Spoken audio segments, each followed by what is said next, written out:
High কমিশনে ঢুকে জাতির পিতার ছবি নিয়ে অপমান করেছে।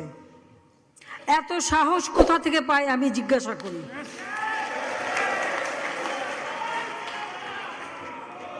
আমি জানি না আমাদের হাই কমিশনে এখন কারা বসেছিল এবং তারা সেখানে কিছুই করতে পারলো না কেন, সেটাও বড় প্রশ্ন।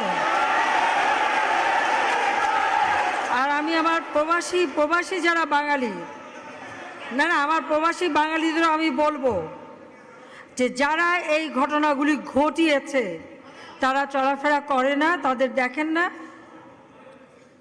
যে হাত দিয়ে জাতির পিতার ওই ছবি নিয়ে তারা ভেঙেছে, তাদের যা উপযুক্ত করা উচিত সেটা করতে হবে। কারণ জাতির পিতার নাম মুছে ফেলার চেষ্টা করা হয়েছিল, তো তারিখ যেহেতু দূরের কথা, ওর বাপ তো চেষ্টা করেছিল এই নাম বুঝতে, ওর বাপও চেষ্টা করেছে।